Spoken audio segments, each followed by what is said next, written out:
"No man wants me," said Zulu girl, and Lumberjack took her to live with him. A cold wind pushed through the burned-over ridge as dawn broke pale against the timberline. The man moved alone through the drifts, boots biting into crusted snow, breath rising in slow clouds. He had risen early, earlier than any of the men in camp, because the silence felt different today. Thin, like something weighted in it. Frost clung to his beard, a rim of white on a face carved by years of labor and weather, but he hardly noticed. He had spent too long on this frontier to feel much of anything but the ache of work. He found her near the creek, sitting on a fallen spruce, hands clasped tight around herself. Her coat was borrowed, too large, the wool stiff with cold. Yet she sat still, watching the slow grey water slip between ice shelves. Her voice reached him before her eyes lifted. "No man wants me," she said quietly, as if speaking to the water. He stopped a few paces away. Snow whispered under his boots. For a moment he only stood there, the cold biting through the seams of his coat. The camp behind him was still, the men still asleep or pretending to be. Word had spread of her arrival 2 nights back. Alone, exhausted, carrying nothing but the clothes on her back and a past no one dared pry into. The foreman had let her stay by the kitchen fire, mostly out of decency, partly out of guilt. But the men talked. The frontier always talked. She looked up then, and her eyes, dark, sharp, despite the weariness, met his. She was no girl, not in the sense the men use the word. She carried too much quiet strength, too much history beneath her skin. He saw none of the helplessness the others whispered about, only exhaustion, only a person pushed far beyond the borders of familiar land, holding herself together with sheer will. He stepped closer. "You should come in," he said. "Cold bites harder at first light." Her lips tightened. "I am used to being alone, and I'm used to seeing people freeze out here." His voice stayed steady, low, worn. "You don't have to stay that way." She studied him, wary but not fearful. Her posture carried dignity even in her weariness. She had crossed an ocean, been torn from home by forces he couldn't imagine, lost people and land and language only to find herself in this frozen nowhere. Still, she held herself like someone refusing to be broken. The wind shifted, lifting a loose strand of her braided hair. She watched the trees behind him, then the trail he'd come from, then him again. "They look at me like I'm something they don't want to understand. They look at anything unfamiliar that way," he said. "Even each other." She gave a small, tired exhale. Not quite a laugh, not quite a sigh. He extended a gloved hand. Not a command, not a rescue, just an offering in the cold. "Come on, the fire's warm. Cook will have something hot soon." Her gaze dropped to his hand, then rose to his face, reading, weighing, deciding. At last she stood, every movement deliberate, as though conserving strength. She walked beside him without touching him, but the space between them felt thin as breath. They reached camp just as the first roosters of morning began to stir among the sheds. Smoke drifted from the kitchen chimney, pale ribbons curling through frost-bright air.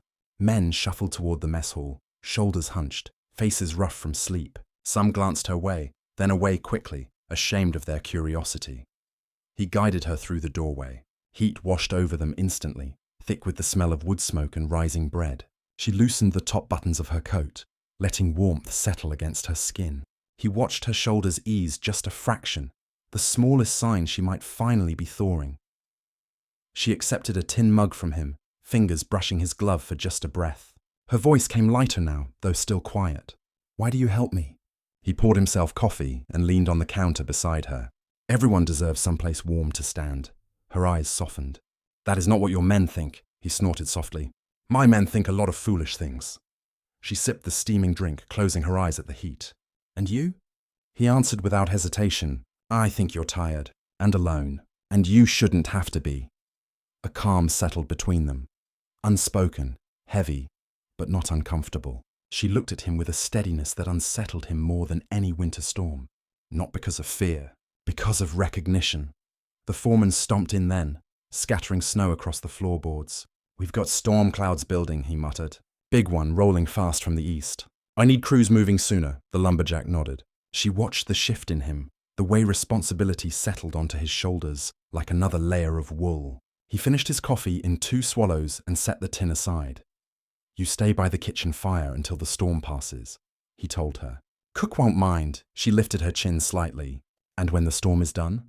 He hesitated, not from uncertainty, only from the weight of the words forming in the cold space between them. Then you can stay with me, he said.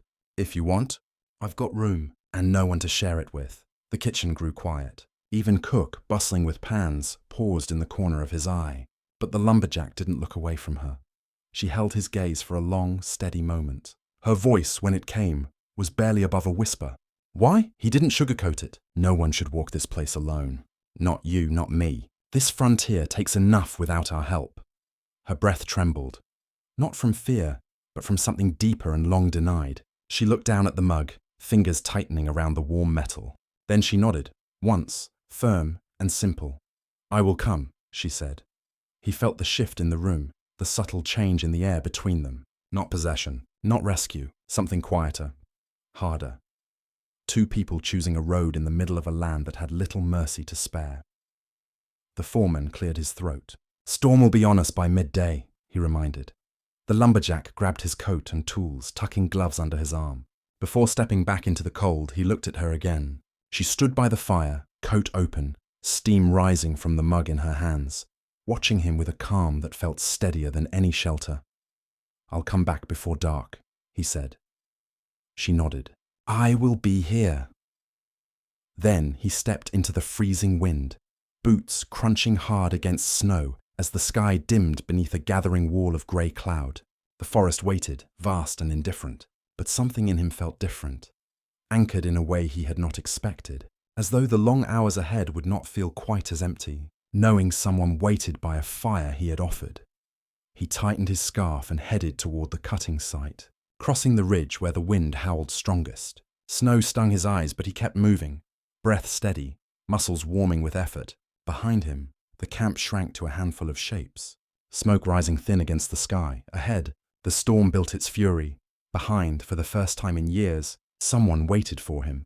He swung his axe into the first frozen trunk, the crack echoing through the trees like a promise neither of them yet understood, but both had already begun to follow. The storm thickened through the late morning, turning the world into a blur of white and shadow. The lumberjack worked with the other men along the ridge, each swing measured, each breath a hard cloud against the rising gale. Snow gathered in the folds of his coat, melting down his collar and chilling his spine. But he kept moving. The rhythm held him steady, lift, swing, crack, each strike cutting through the cold that pressed against him like a living weight. The foreman's whistle cut the air. We'll lose the slope if we stay much longer, he shouted. Finish the run and pull back. The lumberjack drove his axe into the trunk one last time. The tree groaned, its frozen fibers snapping. Then it leaned, hesitated, and fell with a long, aching crash that disappeared into the storm. He stepped back, breath ragged, eyes squinting through wind-driven snow. The others were already hauling their tools, boots slipping as the ridge grew slick under drifting powder. He wiped frost from his beard and started down the trail. The storm pushed at him sideways, forcing him to lean his weight into each step. Branches shook overhead, dropping sheets of ice that shattered at his feet. The world felt narrowed to breath and movement, a tunnel of cold that swallowed sound. But beneath the roar of wind, beneath the sting on his skin, he kept thinking of her, standing near the fire, hands around a mug, watching him with that quiet steadiness that had settled somewhere deep inside him.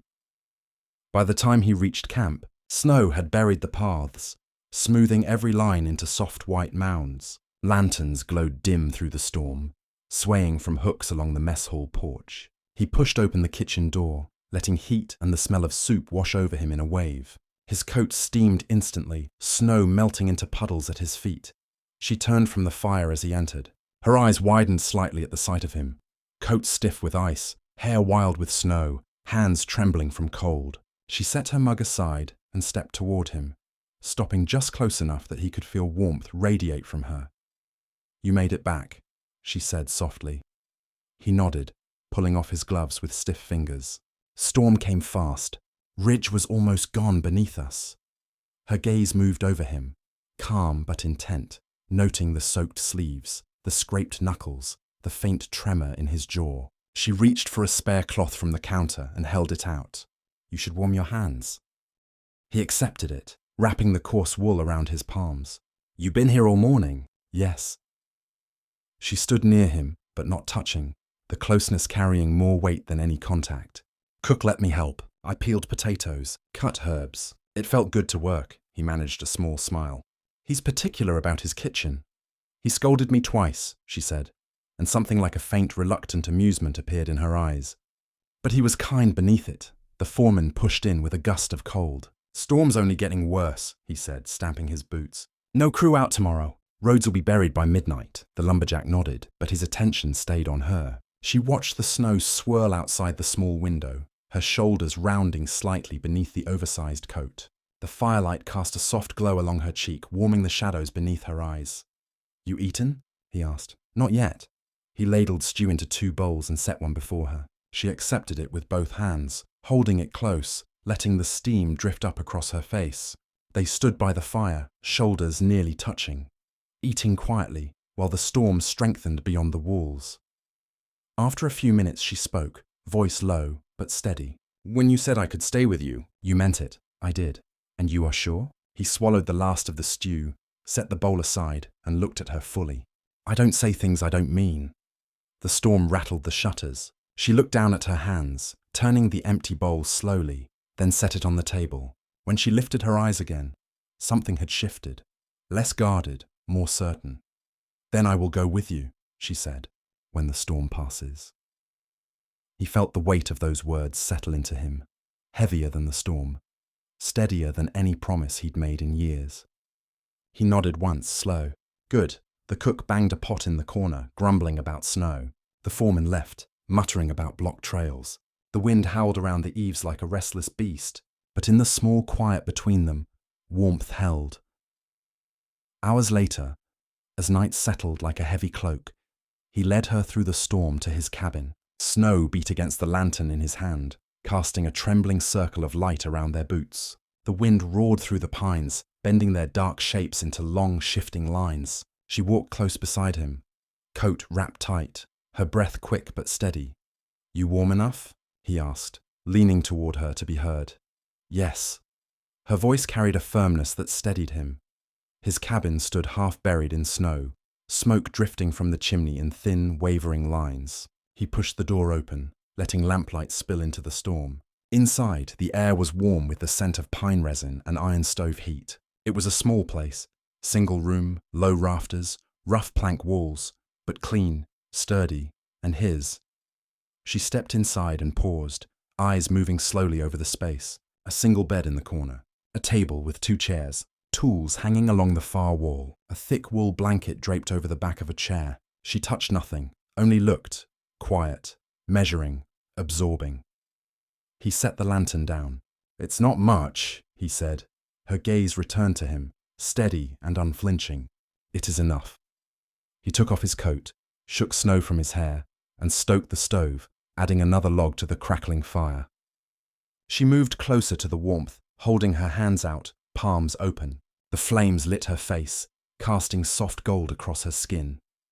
After a long silence, she spoke. Back home, storms were warm, heavy rain, loud thunder, but warm. Her voice softened. This cold, it feels like a different world. It is, he said. But you get used to it. She looked at him with a quiet, searching intensity. Have you? He paused, choosing his words. I've endured it. That's different. Her breath moved slowly, thoughtfully. Maybe it takes more than one person to endure it well. He felt something tighten in his chest. Not fear, not doubt, but a recognition long delayed. He pulled a second wool blanket from the shelf and laid it across the bed, then gestured to the chair near the stove. You can sleep there tonight, he said gently. It's warm, she nodded, accepting the arrangement with calm dignity. Thank you. He settled onto the other chair, boots off, clothes drying by the stove's heat. The storm battered the cabin walls with relentless force, but inside, the quiet grew deeper, softer. She watched the fire for a while, then looked over at him, eyes catching the lamplight. You did not have to help me, she said. I know. You could have walked past me by the creek. I know. And yet you stopped. He met her gaze without flinching. I saw someone who'd been pushed too far alone. A slow breath left her. And you? She asked. Have you been alone too long? He didn't answer aloud, but she read the truth in the silence between them. The storm raged outside, fierce and unyielding, but the cabin held firm. Firelight flickered along the wooden rafters, brushing warmth across their faces. Two people, worlds apart in origin, brought together by chance and cold, and the quiet, fragile hope that neither had expected to feel again. She closed her eyes, letting the warmth settle deep. He watched her for a moment longer, then leaned back in his chair, listening to the storm and the steady rhythm of her breathing. Two sounds that somehow made the frozen night feel less empty. The wind screamed, the snow piled higher, but inside the small cabin, something steady had begun to root itself, fragile but real, beneath the weight of winter. The storm dragged through the night like an exhausted beast refusing to lie down. Wind hammered the rafters, rattling the window pane until every nail seemed ready to loosen. The lumberjack slept in his chair, chin tucked toward his chest, arms crossed tight against the cold that crept through even the best-sealed cabin walls. The fire dimmed to ember-red shadows before dawn, casting faint lines of orange along the floorboards. She stirred first, her eyes opened slowly to the grey half-light, her breath forming pale ribbons in the chill morning air. For a moment she didn't move. She watched him instead, broad shoulders slumped forward, face softened in the rare unguarded way sleep creates. His hands were rough even at rest, knuckles scarred from years of labour, but his expression was quiet, almost gentle. She rose from the chair with deliberate care. The blanket slipped from her shoulders and pooled at her feet. She crossed the cabin in bare steps, careful not to wake him, and crouched before the stove. Her fingers worked clumsily at first, stiff from cold, but soon she coaxed fresh flame from the embers. Dry pine caught with a hungry crackle, and warmth began to spill back into the room. He woke to the sound of the fire breathing again. His eyes blinked open, slow and heavy, and he lifted his head with a faint groan. She turned toward him, hands still near the stove door, and the faintest smile touched her lips. "You were cold," she said. "I thought to help." He sat straighter, rubbing a hand across his jaw. "Thank you. Storm kept me awake half the night." "It kept me awake too," she admitted. "The wind felt like it wanted to enter this place." "Sometimes it does," he said quietly. "Sometimes it finds a way." He stood, stretching his stiff back, and crossed to the small basin where he splashed melted snow across his face. She watched him with a calm, steady focus, his movements slow from sleep, his eyes still clouded from the long night. Something softened in her gaze, though she kept her expression composed. Outside, the storm had weakened. Snow still drifted off the trees in small powdery falls, but the worst had passed. A pale sun pushed through clouds in thin, diffused light. She wrapped the blanket around her shoulders again. "Is this how winter is always?" she asked. "Some days quieter," he said. "Some worse." "Worse?" She raised an eyebrow. He nodded. "When the trees snap from cold, when the smoke freezes in the air, when you can't see your own hands in front of you." He paused. "But not every day. Winter gives breath too. Clear mornings, sun on ice, the kind of quiet nothing else can make." She considered this, eyes drifting toward the window where light shimmered off the snowdrifts. "Quiet can be a good thing," she said softly, "when you choose it." He turned toward her fully then, and their eyes met without the heaviness of the night before. Something steadier passed between them, shared endurance rather than shared fear. "I'll make us breakfast," he said. "You worked all day yesterday," she replied. "Let me help." He hesitated, then nodded. They moved around each other in the small cabin, learning its rhythm together. She sliced dried meat with careful precision while he boiled water for oats. He showed her where he kept the salt, the kettle, the jar of smoked herbs he used for stew. She listened without interrupting, absorbing each detail like she was learning the shape of a new language. "You keep things very neat," she murmured, noticing the organized tools and folded blankets. "I live alone," he said simply. "If I don't keep order, no one will." She nodded. "Back home I lived with many. There was always sound, always someone near." Her voice softened. "This quiet, it is new. Good new?" She thought for a moment. Different new. He accepted that with a small nod. They ate by the stove, both warming slowly as steam drifted from their bowls. The silence between them no longer felt heavy. It felt like breathing. When they finished, he set aside the dishes. Storm buried half the trail. "I'll need to clear the path to camp." "I will help," he shook his head. "Snow's heavy. You need rest." She looked at him with a steady firmness that silenced any argument. "I have crossed an ocean," she said quietly. "I have slept on floors, walked for days without food, and carried the weight of loss you cannot imagine. I am tired, yes, but I am strong." He held her gaze for a long moment, reading the truth etched behind her calm words. Then he nodded once. "All right." She dressed in the coat he'd given her, fastening the buttons with slow, practiced movements. He handed her a second scarf, thicker and warmer, and she accepted it with a small incline of her head. When they stepped outside, the cold hit like a wall. Snow stretched in smooth white waves, piling almost to the window ledge. The forest stood heavy with frost, branches sagging under icy burdens. Their breaths rose in sharp clouds as they pushed through the drifts, each step sinking deep. He used a long-handled shovel to carve a path from the cabin to the main trail. She followed, lifting smaller piles of snow with a wooden scoop. Her movements were careful but steady, and though the work was slow, she never paused longer than a breath. "You don't have to keep pace with me," he said over his shoulder. "I do not intend to," she replied. "I intend to keep pace with myself." He almost smiled. Almost. By midday they'd cleared enough of the path to reach the lower slope. Smoke curled faintly from camp chimneys in the distance. The storm had kept everyone inside, but life would soon return to the ridge. Tools banging, men shouting, saws biting into frozen wood. She stopped to watch a gust of wind whip snow across the clearing, her dark eyes tracing the drifting line. "It is beautiful," she said quietly. "Cold things can be beautiful," he replied. "Cold things can be sharp too." "That they can." She looked up at him then, and for a moment, neither spoke. The silence held something new, an understanding of the ground they both stood on, fragile as ice and twice as clear. He turned back toward the shovel, but her voice reached him before he took a step. "When you asked me to stay with you, you meant more than shelter." He froze. Snowflakes melted against his beard. "Yes," he said. She moved closer, though not touching. The space between them tightened with unspoken truth. "You want a life with someone," she said. "Not just a warm cabin." He met her gaze head on. "I don't know what the future looks like out here, but I know I don't want to walk it alone anymore." Her breath trembled, barely visible. "I have lost much. I know, but I have not lost myself." She drew breath, slow and deep. "And I will not lose myself in you." "I wouldn't ask that." His voice was low, firm. "I want someone beside me, not beneath me, not behind me." She studied him for a long, heavy moment. The wind swept snow along their boots, but neither moved. Then she nodded. "Then I will walk with you, not a surrender, not a plea, a choice." The strongest thing she had left to give. He exhaled, breath forming a pale cloud between them. "Good." She looked down at the shovel in his hands.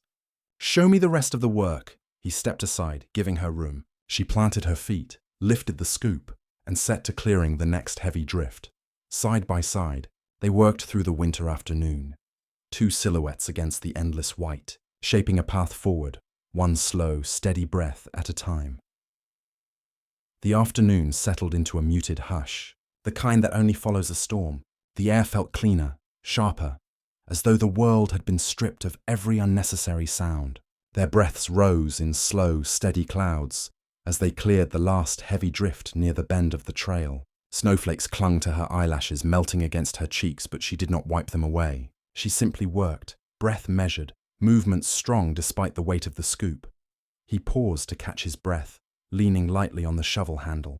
She saw the faint rise and fall of his shoulders, the way fatigue crept into the lines around his eyes. He had weathered storms harsher than this, but the work still pulled at him, tugging against old injuries and years of solitude. "You should rest," she said. "I'm fine." "You say that often," she replied, her tone quiet but edged with insight. "I think you do not always know when you are tired." He almost laughed, short and soft. "Maybe." She set her scoop aside and stepped to the edge of the clearing.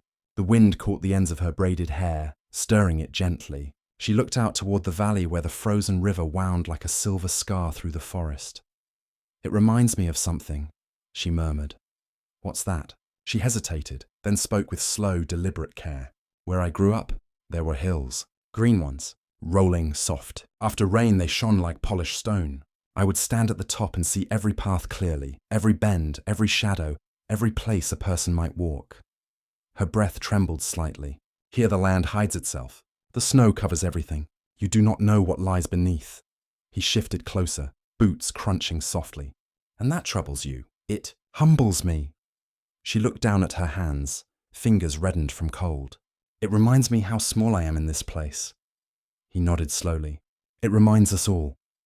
She studied him for a long moment, her dark eyes steady and searching. But you move through it as if you belong here. I don't know if anyone really belongs here, he said. We endure it. We figure out how to keep going. You say that word often, she murmured. Endure. It's the only word this land listens to. She held his gaze, something tender and tired rising behind her expression. And you think I can endure it too? I don't think, he said. I know. She looked away then, toward the pines bowed under their white burdens. You know nothing of my past. I know enough, he said gently. I know you survived it. She closed her eyes briefly, the faintest tremor passing through her breath. When she opened them, the vulnerability had not vanished, but it had settled, deeper, steadier. They resumed their work in silence. The forest seemed to watch them, ancient and impassive. The path grew longer behind them, carving through the snow like a declaration that life still moved here, despite the cold's attempt to smother it. As the sun dipped behind the ridge, the light turned copper and soft. Shadows stretched across the drifts, long and thin like reaching fingers. He rested the shovel against a tree, flexing his stiff hands. She leaned on her scoop, breathing hard but steady. We should head back, he said. Yes. They walked the cleared trail side by side, boots sinking into the packed snow. The trees whispered above them as wind stirred their branches. A raven cawed once, sharp against the quiet, then fell silent again. When they reached the cabin, smoke drifted from the chimney in a lazy curl, and warmth pressed faintly against the door. He pushed it open, letting her enter first. She stepped inside, moving toward the stove with a soft exhale of relief. He removed his coat and hung it on a wooden peg. Snow melted in droplets that pattered onto the floorboards. The fire crackled as he fed it another log, and warmth bloomed quickly through the small space. She sank into the chair nearest the stove, hands extended toward the heat. Her shoulders relaxed, the tension draining from her posture. You worked hard today, he said. So did you. He filled a small kettle with snow from a bucket near the door and set it on the stove. Steam began to rise slowly. She watched him, her gaze thoughtful. You live quietly, she said. Every movement measured, every word chosen. I've had plenty of years to learn that. It suits you. He glanced over. And you? She folded her hands in her lap, considering. I lived in a place where everything was sound. Laughter, crying, arguments, song. Here, it feels like the world waits for your next step. That bother you? No, her voice softened. It reminds me I am not lost, only somewhere new. He watched her then, the way she held herself, the steadiness she carried despite everything she'd endured. She met his gaze with quiet courage, unflinching, grounded. When the kettle hissed, he poured hot water into 2 tin cups, with dried leaves steeping at the bottom. He handed one to her. Their fingers brushed lightly, just a passing moment, but enough for warmth to linger between them longer than the touch itself. She sipped slowly, steam curling around her face. Is this what life is here? She asked. Work, storms, quiet, and small things that keep you going, he said. She nodded, letting the warmth settle in her chest. In that case, it is not a bad life. He sat across from her, leaning forward slightly. The fire cast shifting amber across the cabin walls. Outside, the forest settled into night, a wide dark silence spanning every horizon. You can stay as long as you want, he said. I know. And if you ever want to go, I know that too. The air between them became something calm, something steady, an understanding without pressure, a warmth without claim.